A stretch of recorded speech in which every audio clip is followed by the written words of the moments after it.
Assalamualaikum warahmatullahi wabarakatuh. Selamat datang pada rekan-rekan mahasiswa. Jadi pada materi kali ini atau pada pertemuan ke-6 kita akan membahas tentang kerangka kerja yang ada di dalam COVID-5. Mungkin akan kita bagi menjadi beberapa bagian untuk pembahasan kerangka kerja ini, yang mana kita mulai dari prinsip-prinsip yang ada di dalam suatu tata kelola teknologi informasi, dilanjutkan dengan prinsip-prinsip yang ada di dalam COVID-5 itu sendiri, serta proses maupun domain yang ada di dalam COVID-5. Kita sudah memahami bahwa di dalam suatu kerangka kerja COVID-5 terdapat kegiatan untuk menentukan atau mengukur apakah suatu organisasi sudah melaksanakan kerangka kerja IT maupun manajemennya dengan baik dengan menggunakan suatu konsep yang disebut dengan maturity model. Nah, melalui maturity model ini kita akan bisa menentukan apakah yang namanya suatu kerangka kerja di dalam organisasi atau kerangka kerja IT sudah dilakukan oleh organisasi berdasarkan 5 level, mulai dari level yang terendah yaitu level yang ke 0 sampai ke level yang kelima atau level optimized maupun atau yang merepresentasikan level yang paling tinggi. Nah, kerangka kerja COVID-5 ini nanti akan kita bagi seperti yang sudah saya jelaskan, akan kita bagi menjadi beberapa bagian. Harapannya adalah melalui pembagian dari penjelasan atau pada materi ini kita akan bisa mendefinisikan secara lebih detail dan secara lebih konkret apa yang ada di dalam COVID-5 itu sendiri. Oke, semoga apa yang kita diskusikan ini bisa bermanfaat. Silahkan mengikuti. Nah, jadi sebelum kita membahas tentang tata kelola teknologi informasi, ada baiknya kita memahami terlebih dahulu masalah-masalah yang muncul di dalam tata kelola teknologi informasi itu sendiri. Jadi, tata kelola teknologi informasi atau yang disebut dengan IT governance itu harapannya itu adalah akan menyelaraskan antara kebutuhan organisasi dengan kebutuhan IT yang ada di dalam suatu organisasi, sehingga jangan sampai suatu aplikasi itu ada tanpa ada yang menggunakannya, atau ada suatu aplikasi tetapi tidak ada orang yang menggunakannya, atau ada aplikasi tetapi tidak ada orang yang mengelolanya. Itu lebih parah lagi ya. Jadi di sini harapannya adalah dengan menggunakan IT governance maka organisasi akan mendapatkan suatu keselarasan. Keselarasan antara apa? Keselarasan antara dua hal. Yang pertama adalah antara strategi bisnis, yang kedua itu adalah terkait dengan strategi IT. Nah, itu merupakan tujuan dari IT governance yang pertama. Tujuan IT governance yang kedua di sini adalah untuk menanggulangi atau memitigasi masalah-masalah atau risiko-risiko yang muncul di dalam penerapan IT pada sebuah organisasi. Yang mana melalui penerapan IT itu akan muncul risiko yang sebelumnya tidak ada sebelum dilakukan penerapan IT pada sebuah organisasi. Melalui penerapan IT di dalam organisasi, maka akan muncul risiko-risiko yang berbeda. Contoh dari risiko yang berbeda di sini adalah penggunaan suatu data dan informasi oleh orang yang tidak bertanggung jawab. Adanya kegiatan atau aktivitas penetrasi ke dalam suatu sistem yang ada dalam sebuah organisasi tanpa persetujuan, atau adanya pengerusakan dari sebuah sistem yang sebelumnya yang akan berakibat pada kerusakan data dan informasi. Nah, itu merupakan dua tujuan dari tata kelola teknologi informasi atau IT governance yang kita pahami bahwa ternyata IT governance itu sangat penting di dalam pengelolaan IT pada sebuah organisasi.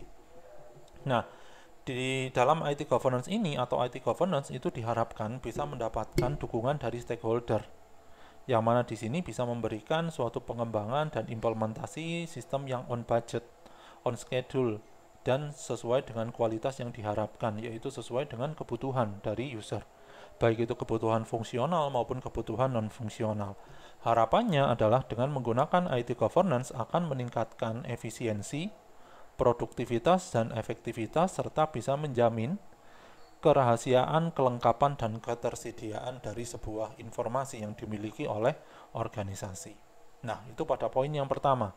Jadi di sini kita pahami bahwa IT governance itu sangat penting karena apa? Karena melalui IT governance akan bisa meningkatkan setidaknya ada tiga. Yang pertama adalah efisiensi, produktivitas, dan efektivitas yang kemudian akan berimplikasi terhadap penjaminan kerahasiaan dari organisasi, kelengkapan, dan ketersediaan informasi pada sebuah organisasi. Oke, itu merupakan konsep yang harus kita pahami terlebih dahulu. Nah, pada poin yang kedua di sini, tata kelola atau pada penerapannya, tata kelola itu tidak selalu berjalan mulus di dalam organisasi. Tetapi juga ada beberapa masalah yang muncul karena adanya tata kelola IT. Salah satu permasalahan yang bisa muncul, yang bisa menjadi beban dari tim teknis atau tim yang ada di dalam level yang paling bawah pada sebuah organisasi, itu adalah tidak adanya partisipasi dari pimpinan puncak di dalam melakukan yang namanya kegiatan tata kelola. Sehingga apa yang dilakukan oleh tim teknis itu sangat berat.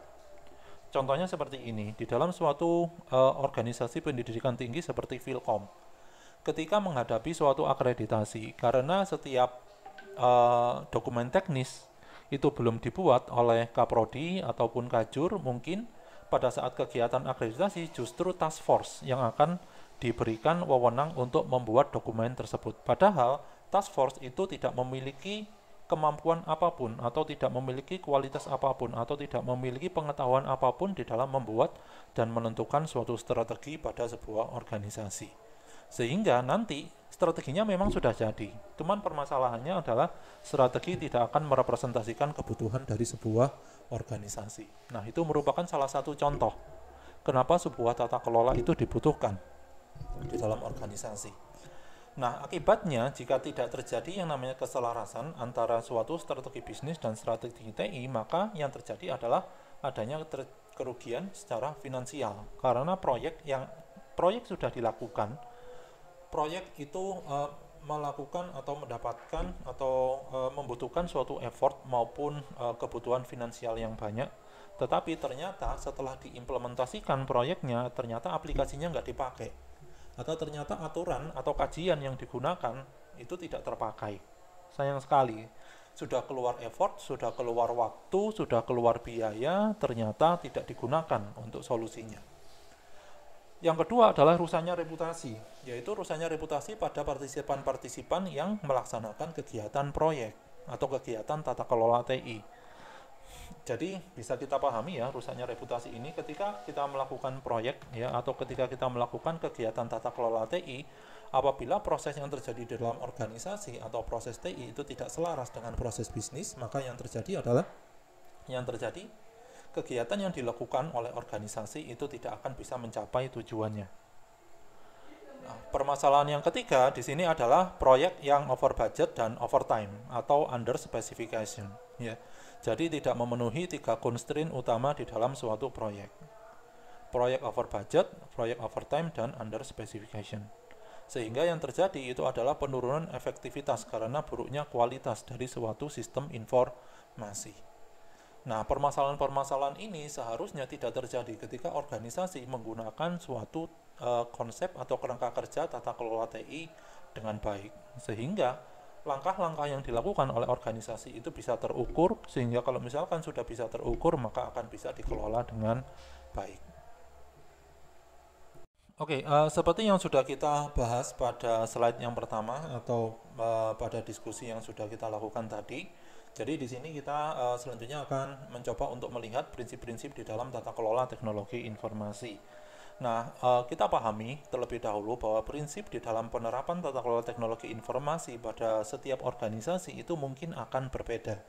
Karena apa? Karena mekanisme dan kultur yang terjadi di dalam suatu organisasi serta struktur yang ada di dalam suatu organisasi itu akan berbeda antara satu dengan yang lain. Jadi di sini ada perbedaan mekanisme antara satu organisasi dengan organisasi yang lain, yang mana di dalam mekanisme itu bisa saja terdiri dari struktur maupun prosedur dan proses yang berbeda, ataupun di dalamnya ada juga kultur yang berbeda antara satu organisasi dengan organisasi yang lain.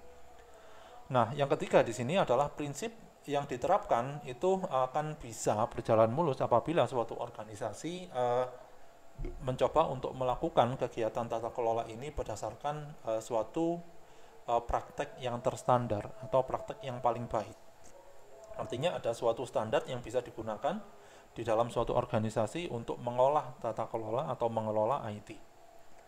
Nah, prinsip yang diterapkan itu ada yang bisa berjalan mulus, tetapi ada juga yang tidak berjalan mulus, sehingga harus dilakukan revisi. Atau bahkan itu akan bisa diganti total karena tidak efektif. Tidak efektif dan tidak efisien ya berarti ya. Jadi prinsip-prinsip ini harus dikerjakan secara efektif, efisien. Yang keempat di sini adalah adanya dampak buruk dari penerapan prinsip penataan IT yang tidak tepat. Setidaknya kita mengenal ada 4 dampak buruk yang terjadi ketika dilakukan prinsip penataan IT yang tidak tepat. Yang pertama adalah banyaknya waktu yang terbuang. Yang kedua adalah biaya yang terlalu tinggi, dan yang ketiga adalah kualitas produk yang tidak menyesuaikan atau tidak sesuai dengan kebutuhan dari organisasi atau dari stakeholder. Ya, jadi sayang sekali ketika kita tidak menyertai kegiatan tata kelola dengan baik, maka setiap proyek yang terjadi di dalam organisasi yang tentunya sesuai dengan konteks, yaitu tata kelola IT atau proyek IT, itu akan dilakukan dengan waktu yang terbuang, biaya yang terlalu tinggi, dan kualitas produk maupun layanan yang menurun.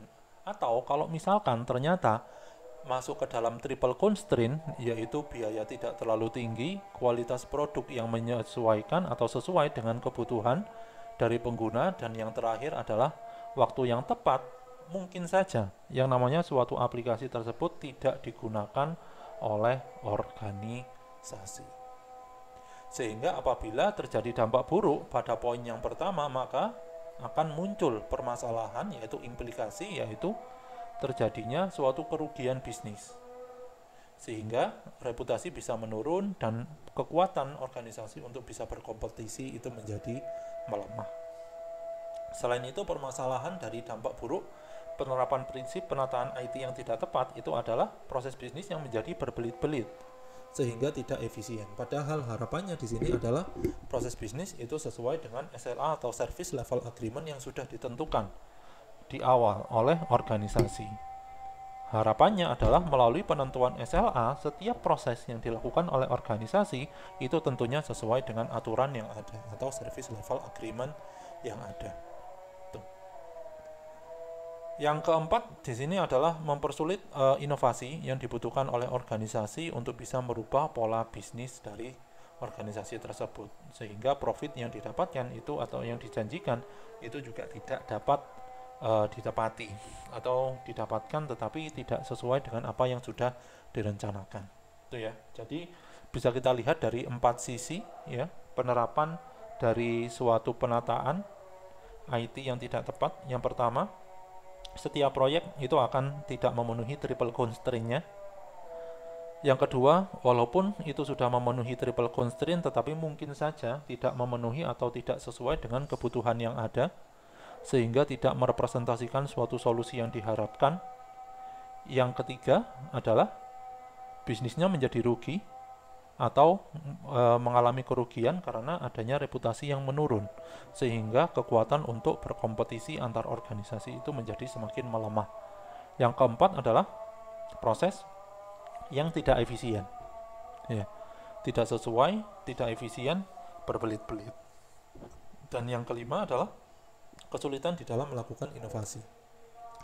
Nah, oleh karena itu, untuk bisa menanggulangi dampak-dampak ini, maka diharapkan organisasi akan menggunakan suatu tata kelola TI yang terstandar atau prinsip-prinsip yang terstandar di dalam mengelola maupun melakukan tata kelola teknologi informasi, sehingga kegiatannya bisa dilaksanakan dengan lebih efektif dan lebih efisien. Ada beberapa keuntungan dari penerapan prinsip-prinsip tata kelola TI yang kalau misalkan kita bisa lihat di sini bisa terstandarisasi ya. Setidaknya ada 3 keuntungan atau keunggulan yang bisa dialami oleh organisasi ketika menerapkan suatu tata kelola TI yang terstandarisasi. Yang pertama adalah organisasi tidak perlu untuk menerapkan atau untuk menggunakan atau menyusun kembali proses tata kelola TI yang baik. Karena apa? Karena tinggal mengikuti proses tata kelola yang sudah ada. Jadi penggunaan suatu standar yang sudah valid dan reliable itu akan meningkatkan efisiensi di dalam pengelolaan IT. Jadi perusahaan tidak perlu mengeluarkan effort yang lebih untuk melakukan implementasi tata kelola, sehingga effortnya di sini tidak usah keluar lebih banyak. Itu merupakan keunggulan yang pertama, ya. Karena bisa saja organisasi tersebut tidak memiliki pengalaman di dalam kegiatan pengelolaan IT. Ya, seperti yang sudah pernah terjadi ya di dalam beberapa pemerintahan daerah ya.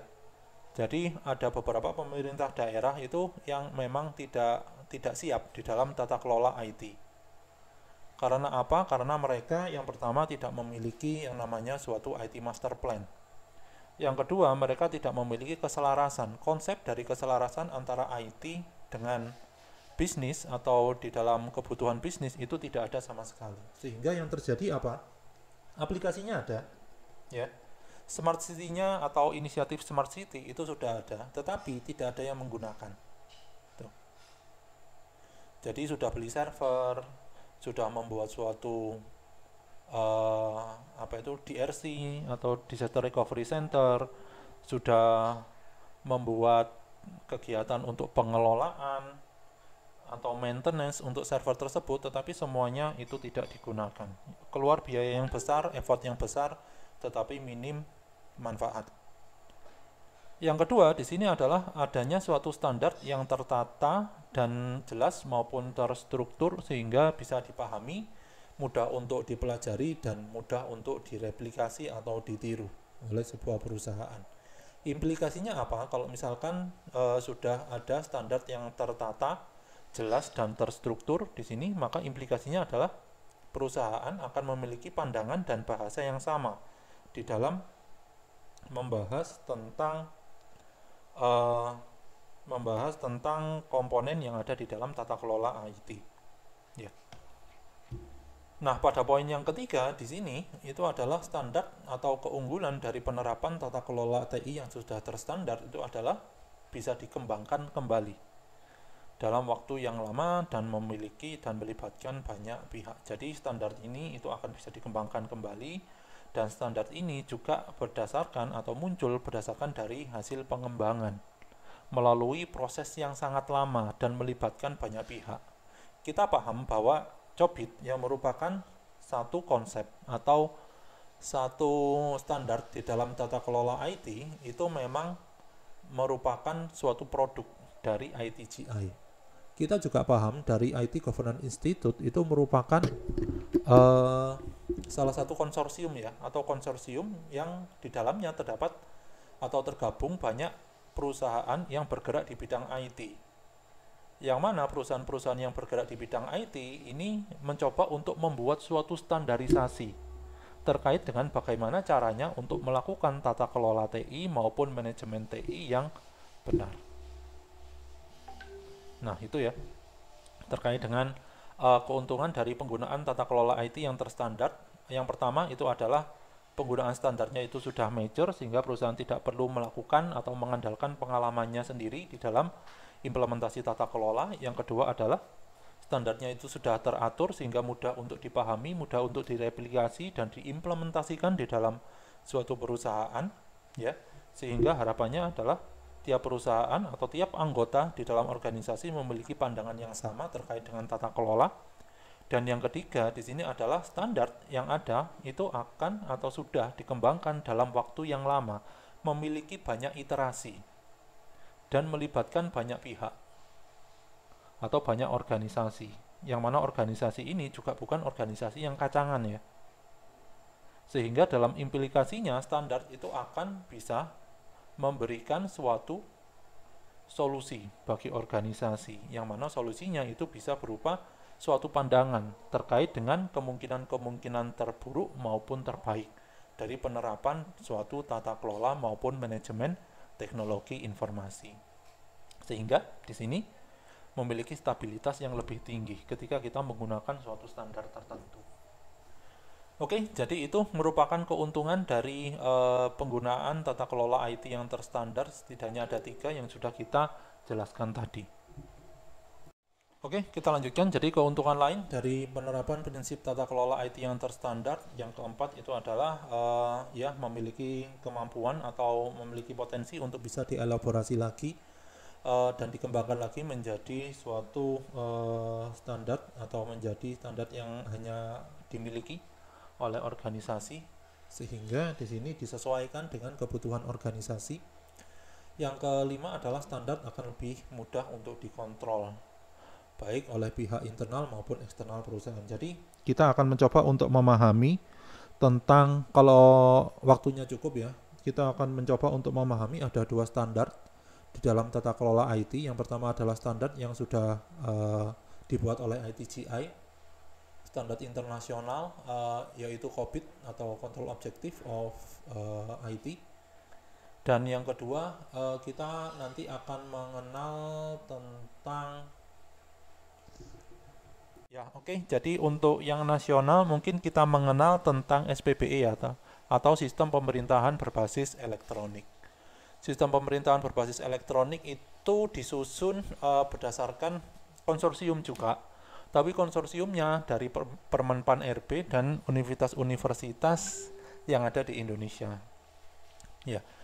Jadi membentuk suatu aturan terkait dengan bagaimana mengelola serta melakukan tata kelola TI dengan baik.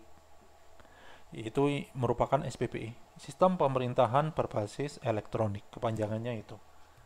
Jadi sistem pemerintahan berbasis elektronik ini kegiatannya itu dilakukan atau kegiatan evaluasi dari SPBE ini itu dilakukan secara periodik, ya, periodik per tahun.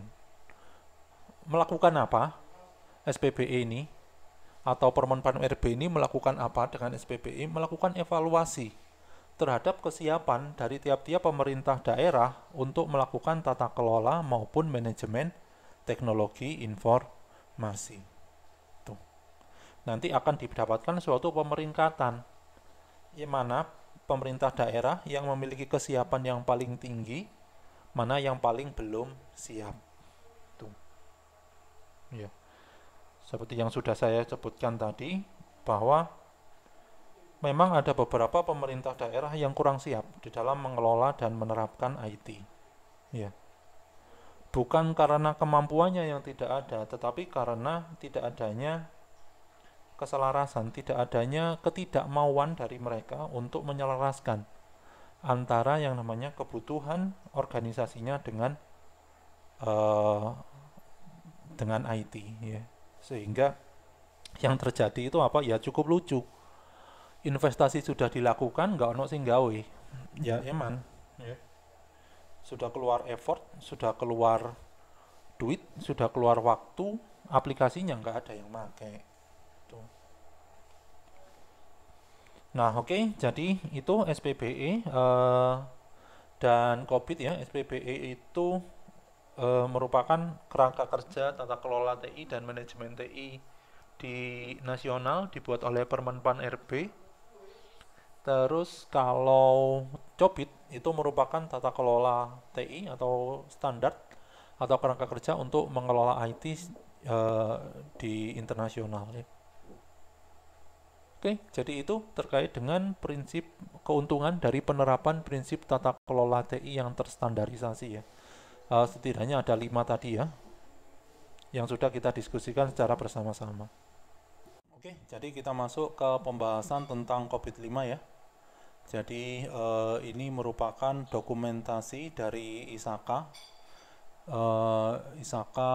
ITGI yang mendeskripsikan atau yang membuat COBIT 5 ya. Jadi bukunya adalah judul bukunya adalah Business Framework for the Governance and Management of Enterprise IT, dan juga buku dari Springer yang kita gunakan miliknya Stefan De Haes dan Wim van Grimbergen. Ya, jadi Stefan De Haes dan Wim van Grimbergen ini membuat suatu buku dari hasil pengalaman mereka selama bertahun-tahun terkait dengan tata kelola IT dan manajemen IT yang berjudul Enterprise Governance of Information Technology, Achieving Alignment and Value Featuring COBIT 5. Oke, jadi monggo kalau misalkan bisa didapatkan untuk buku ini, silakan kalian unduh bukunya berdasarkan dari link yang sudah kita diskusikan di awal perkuliahan. Oke, kita lanjutkan pembahasannya ke COBIT 5. Jadi pada saat ini tersedia berbagai kerangka kerja ya untuk melakukan tata kelola TI, dan tiap-tiap kerangka kerja itu ternyata memiliki metode penilaian yang berbeda-beda untuk mengukur kinerja teknologi informasi serta pengelolaan TI di sebuah organisasi atau perusahaan. Ya. Nah, salah satu kerangka kerja yang kita gunakan itu di sini adalah kerangka kerja miliknya ITGI atau ISAKA yang berjudul COBIT-5 atau kepanjangannya adalah Control Objective for Information and Related Technology. Ya, itu kepanjangan dari COBIT. Ya, COBIT itu ada berbagai versi, mulai dari versi 1 itu versi yang paling lama sampai versi yang kelima ini. Nah, apa sih yang dimaksud dengan COBIT-5 ini? COBIT-5 itu merupakan suatu kerangka kerja untuk tata kelola dan governance serta manajemen TI di dalam suatu perusahaan yang berisi kumpulan-kumpulan tools yang bisa berguna bagi para manajer untuk bisa menentukan yang namanya keselarasan antara kebutuhan organisasi dengan kebutuhan teknologi informasi. Ya, jadi di sini penggunaan COBIT-5 itu akan bisa menjembatani dan bisa mensolusikan suatu gap antara suatu kebutuhan yang ada terkait dengan teknologi informasi dan bisnis, masalah-masalah teknis maupun risiko-risiko yang muncul dari penerapan teknologi informasi.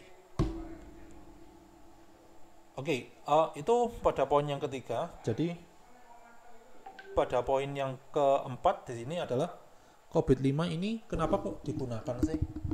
COBIT-5 digunakan karena dengan penggunaan COBIT-5 akan mempermudah di dalam merumuskan kegiatan tata kelola, yang mana salah satu output atau salah satu luaran dari tata kelola itu adalah kebijakan.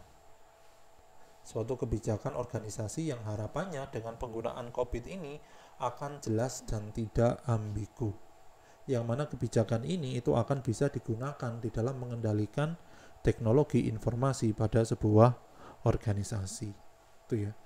Jadi COBIT-5 ini tujuannya adalah untuk mempermudah dan menjadi guidance bagi manajer tingkat tinggi untuk melakukan perumusan kebijakan.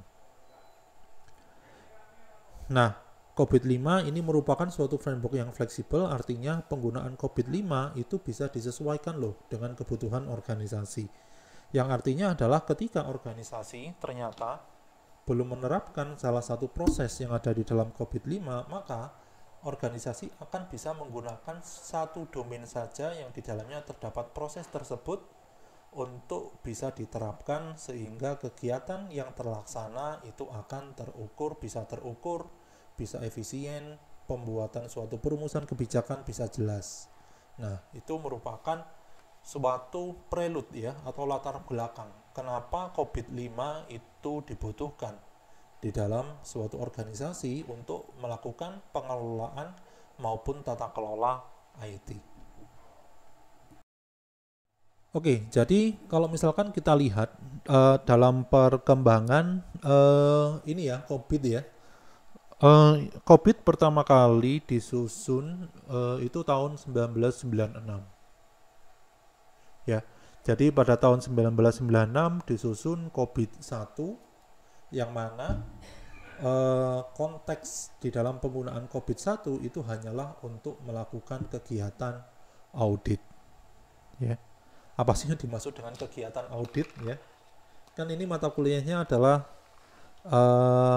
ini ya, tata kelola TI yang di dalamnya terdapat kegiatan untuk evaluasi maupun audit TI. Tetapi apa yang dimaksud dengan audit? Yang dimaksud dengan audit adalah menilai apakah yang namanya pengelolaan IT itu sudah sesuai dengan yang diharapkan atau tidak. Untuk melihat kondisi saat ini dari pengelolaan IT yang terjadi di dalam organisasi. Itu tujuan dari audit. Nah, pada tahun 1996 COBIT itu pertama kali disusun. Selanjutnya dikembangkan lagi pada tahun 1998. Ditambahkan satu konsep lagi yang disebut dengan konsep kontrol. Kalau misalkan audit tujuannya adalah untuk menemukan permasalahan yang sudah terjadi di dalam organisasi, maka untuk kontrol itu adalah kegiatannya bersifat preventif untuk menanggulangi agar jangan sampai terjadi suatu risiko pada suatu organisasi. Nah, itu tujuan dari pembuatan COBIT 2 yang disusun pada tahun 1998. Pada tahun 2000, COBIT 3 disusun, yang mana di dalam COVID 3 itu terdapat kegiatan-kegiatan manajemen untuk mengelola IT agar bisa dilakukan atau bisa diimplementasikan agar kegiatan pengelolaan IT atau agar proses pengelolaan IT itu bisa ditingkatkan atau bisa mengalami peningkatan kualitas. Itu merupakan fokus dari COVID yang ketiga pada tahun 2000. Selanjutnya berjarak 5 tahun sampai 7 tahun ya, tahun 2005 sampai tahun 2007 muncul COVID 4.0 yang disempurnakan atau direvisi lagi menjadi COVID 4.1. Nah, baru pada COVID 4.0 dan 4.1 kita mengenal apa yang disebut dengan IT governance. Ya. Jadi di sini orang sudah mengenal tentang apa yang dimaksud dengan IT governance, sehingga COVID 4.1 di dalamnya terdapat langkah-langkah yang bisa dilakukan oleh organisasi untuk mengelola IT dengan cara melaksanakan kegiatan-kegiatan audit, kegiatan controlling, kegiatan manajemen, dan yang terakhir adalah melakukan kegiatan tata kelola teknologi informasi. Nah, COVID 4 dan COVID 4.1 di dalam kerangka kerjanya itu ada juga kerangka kerja VAL IT dan RIS IT. Kenapa kok VAL IT dan RIS IT bisa muncul di dalam COVID? Yang mana COVID itu tujuannya adalah untuk melaksanakan tata kelola. Alasannya adalah karena VAL IT itu ditujukan untuk mengelola investasi teknologi informasi yang merepresentasikan suatu kegiatan yang actionable dari kegiatan tata kelola dan manajemen. Jadi kalau misalkan kita sudah melakukan kegiatan manajemen nih, kita sudah melakukan IT governance. IT governance akan menghasilkan suatu aturan, ya. Akan menghasilkan suatu aturan, akan menghasilkan suatu dokumen yang dimaksud dengan dokumen strategi. Dokumen strategi itu tidak bisa langsung direpresentasikan ke dalam suatu kegiatan, tetapi harus diturunkan terlebih dahulu sehingga bisa menjadi suatu program maupun proyek. Yang mana program dan proyek jika dilakukan secara serampangan ya, maka akan menghasilkan atau tidak menghasilkan suatu nilai bagi organisasi. Oleh karena itu, pelaksanaan proyek maupun program itu harus ada guidance-nya. Harus ada yang namanya suatu aturan yang mengatur bagaimana cara pelaksanaan proyek maupun program. Nah, bagaimana caranya agar yang namanya proyek itu investasi IT ke dalam suatu proyek itu bisa sesuai nilainya dengan apa yang dibutuhkan, itu yang disebut dengan VAL IT. Ya, jadi ada suatu kerangka kerja VAL IT. VAL IT itu tujuannya adalah tadi, agar organisasi bisa melihat investasi IT yang selama ini dilakukan itu seperti apa. Nah, itu masuk ke dalam COVID 4. Selain itu, COVID 4 di dalamnya juga ada RIS IT. Kenapa kok harus ada RIS IT? Karena di dalam implementasi IT akan kemungkinan muncul suatu resiko yang tidak ada sebelumnya. Seperti yang sudah saya jelaskan tadi di awal ya. Jadi dengan penerapan IT bisa saja terjadi penggunaan data atau informasi oleh orang yang tidak memiliki tanggung jawab tertentu atau orang yang tidak memiliki akses terhadap data dan informasi tersebut. Bisa juga terjadi yang namanya duplikasi data atau informasi. Bisa juga terjadi yang namanya tidak ada aturan yang bisa menaungi kegiatan untuk berbagi pakai data dan informasi. Nah, itu tujuan dari RIS IT. RIS IT memberikan suatu guidance bagaimana caranya untuk melakukan atau mengelola risiko dari penerapan IT pada sebuah organisasi. Lanjut, masuk ke tahun 2012 muncul COVID-5.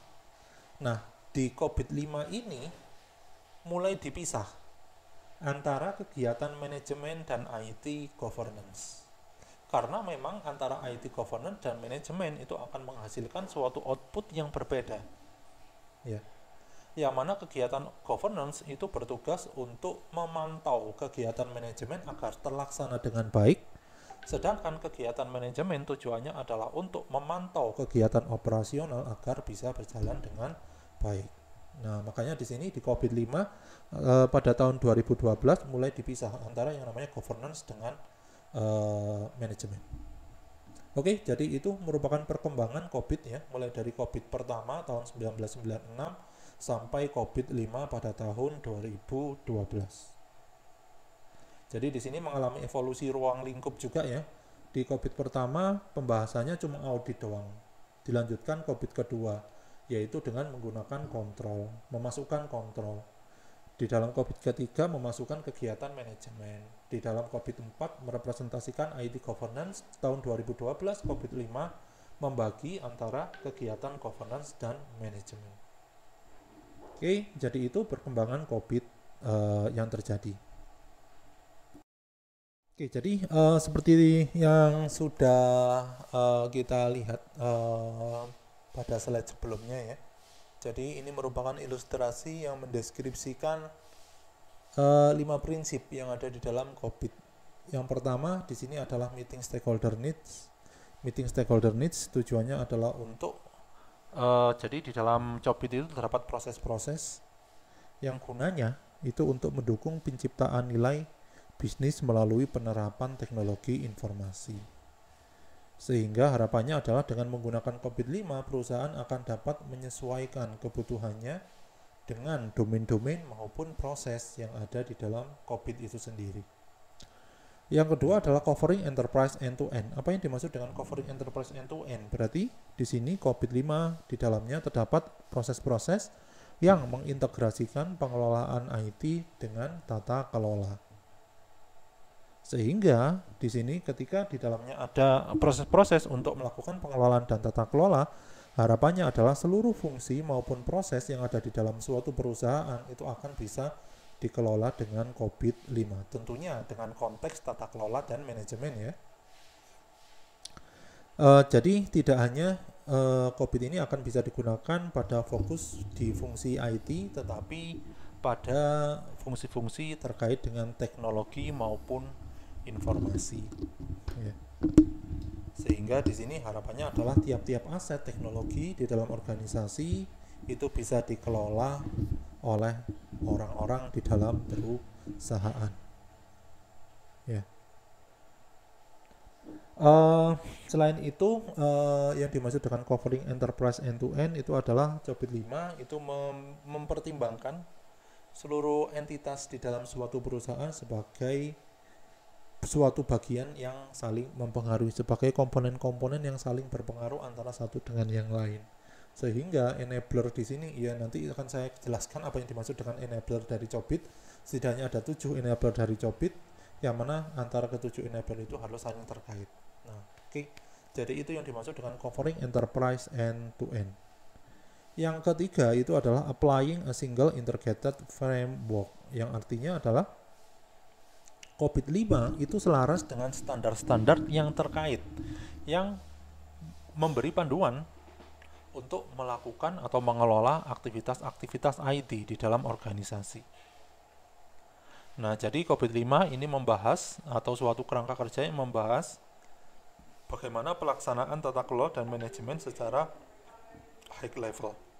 Tentunya manajemen dan tata kelola IT di dalam perusahaan. Sehingga panduan dari COVID-5 itu masih berupa panduan high level, perlu untuk didetailkan. Ya, perlu untuk didetailkan ke dalam standar-standar yang digunakan, yang lain. Jadi COVID-5 itu masih generik ya, sangat generik, bahasanya sangat high level, sehingga perlu digunakan standar-standar lain untuk mengatur bagaimana pelaksanaan teknis dari tiap-tiap proses yang ada. Oke. Itu yang dimaksud dengan applying a single integrated framework. Yang keempat, ini adalah enabling a holistic approach. Apa yang dimaksud dengan enabling a holistic approach? Yang dimaksud dengan enabling a holistic approach adalah tata kelola maupun manajemen IT perusahaan Yang efektif atau yang dilaksanakan secara efektif dan efisien itu membutuhkan suatu pendekatan yang menyeluruh. Maksudnya apa pendekatan yang menyeluruh? Maksudnya adalah membutuhkan suatu komponen-komponen yang akan bisa menjadi guidance dari pelaksanaan manajemen dan tata kelola, yang mana komponen tersebut itu harusnya saling berinteraksi. Sehingga kalau misalkan organisasi sudah melaksanakan proses sesuai dengan yang ada di dalam COVID, harapannya adalah implementasi governance dan manajemen IT dalam organisasi itu sudah bisa secara komprehensif. Sudah bisa dilakukan secara komprehensif. Oke. Itu yang ada di poin yang keempat, yaitu enabling a holistic approach. Di poin yang kelima, yaitu separating governance from management, yang artinya adalah COVID-5 memberikan suatu pemisahan yang jelas ya antara manajemen dan governance, antara tata kelola dan manajemen. Karena kedua hal ini itu membutuhkan suatu kegiatan atau proses yang berbeda. Tujuannya berbeda, memiliki struktur yang berbeda. Nah, oke, jadi itu merupakan 5 prinsip yang ada di dalam COVID-5. Meeting stakeholder needs, covering enterprise end-to-end, applying single integrated framework, enabling a holistic approach, dan yang terakhir adalah separating governance from management. Oke, jadi tadi merupakan bagian pertama ya dari pembahasan tentang prinsip-prinsip di dalam tata kelola teknologi informasi. Jadi sudah kita definisikan tadi untuk prinsip dari tata kelola TI dan prinsip dari Jobit yang terdiri dari 5 prinsip. Oke, jadi untuk pembahasan tentang COVID ini akan kita lanjutkan pada bagian yang kedua.